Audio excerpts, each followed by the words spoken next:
In this video, we will review the concept of full-time equivalency, especially as it relates to the Paycheck Protection Program loan forgiveness application.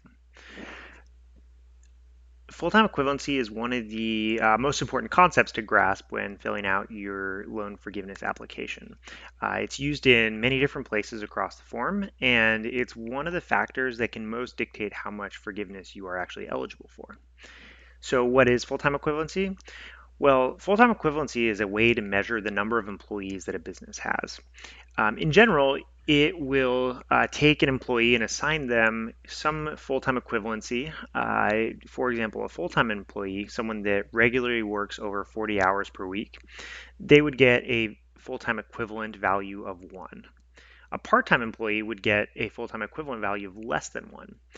For the purposes of the Paycheck Protection Program loan forgiveness application, we're going to be using 40 hours per week as the benchmark of how to determine who is and who is not a full-time employee.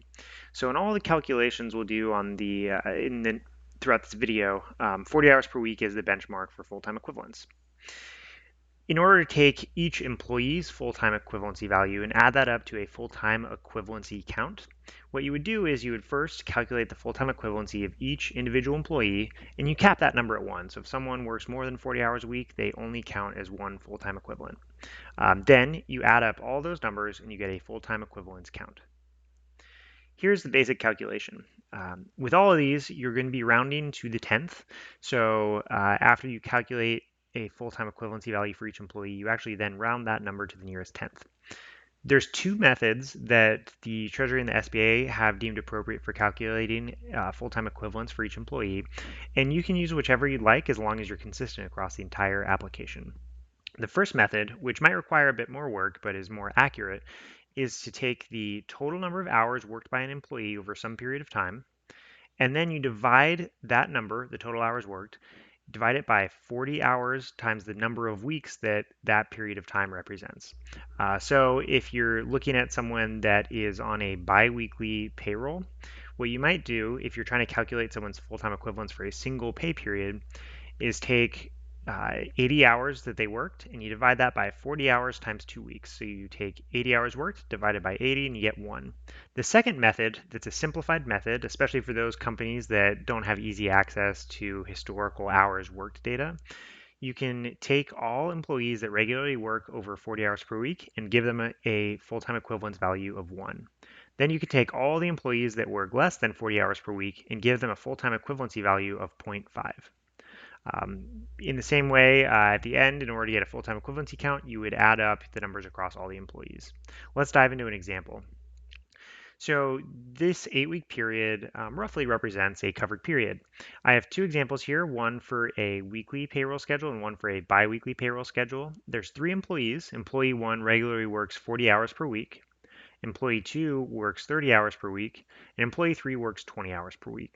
You can see that in order to get their full-time equivalency average across the 8 weeks, what we're going to do is we're going to add up all the hours that they worked across the 8 weeks, and then we divide that number, the total hours, by the total possible hours they could have worked, basically 40 hours times 8 weeks. So you divide, in this case, 320 by 320.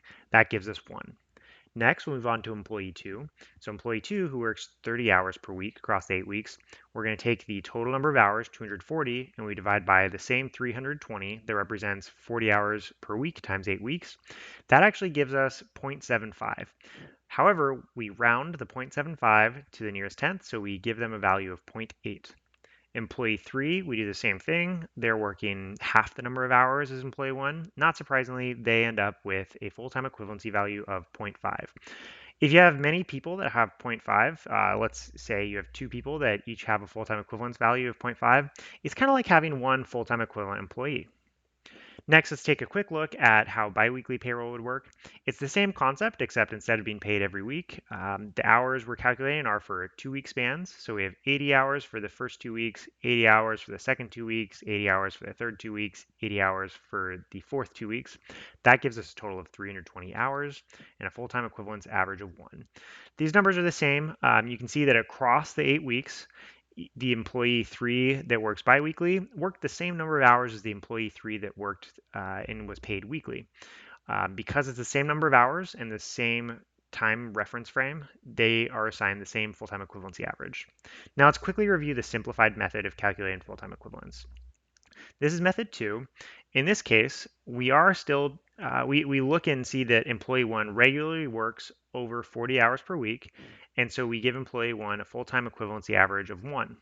For employee 2 and 3, who don't regularly work over 40 hours a week, we give them each a full-time equivalency value of 0.5. For biweekly, we do the same thing. Biweekly employee number 1 regularly works on average 40 hours per week, so they are assigned a full-time equivalency value of 1.